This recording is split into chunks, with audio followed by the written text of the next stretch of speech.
दिल्ली की नई आबकारी नीति को लेकर बवाल जारी है। रविवार को दिल्ली के डिप्टी सीएम मनीष सिसोदिया को सीबीआई ने गिरफ्तार कर लिया। आरोप है कि नई नीति से दिल्ली एक्साइज एक्ट और दिल्ली एक्साइज रूल्स का उल्लंघन हुआ है। इतना ही नहीं, शराब बेचने वालों की लाइसेंस फीस माफ किए जाने से सरकार को करीब 144 करोड़ के राजस्व का नुकसान हुआ है। बतौर आबकारी मंत्री मनीष सिसोदिया ने प्रावधानों की अनदेखी की। इसके बाद दिल्ली के उपराज्यपाल विनय कुमार सक्सेना ने नई एक्साइज पॉलिसी पर सवाल खड़े किए और इसकी सीबीआई जांच की सिफारिश कर दी। हालांकि 1 सितंबर से पुरानी आबकारी नीति लागू हो जाएगी, लेकिन नई आबकारी नीति क्या है और किन मुद्दों पर इतना हंगामा मचा है। आरोप है कि दिल्ली सरकार ने नई नीति बनाने में नियमों और प्रक्रियाओं को ताक पर रख दिया।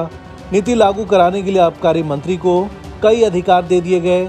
21 मई 2022 को कैबिनेट मीटिंग में फैसला वापस ले लिया गया, लेकिन बावजूद आबकारी विभाग मनमाने तरीके से फैसलों को लागू करता रहा। आरोप है कि नई नीति से कुछ बड़े प्लेयर्स अपने स्टोर्स पर भारी डिस्काउंट और ऑफर्स देने लगे, जिससे शराब के कई छोटे वेंडर्स ने दुकानें बंद कर दी।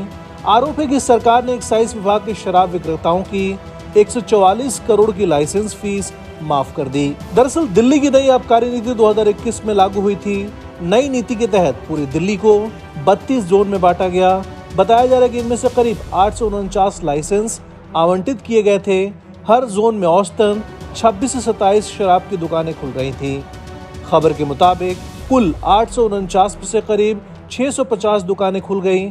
अब तक 60% दुकानें सरकारी और 40% प्राइवेट हाथों में थी, लेकिन नई नीति के बाद 100% दुकानें प्राइवेट हाथों में चली गई थीं।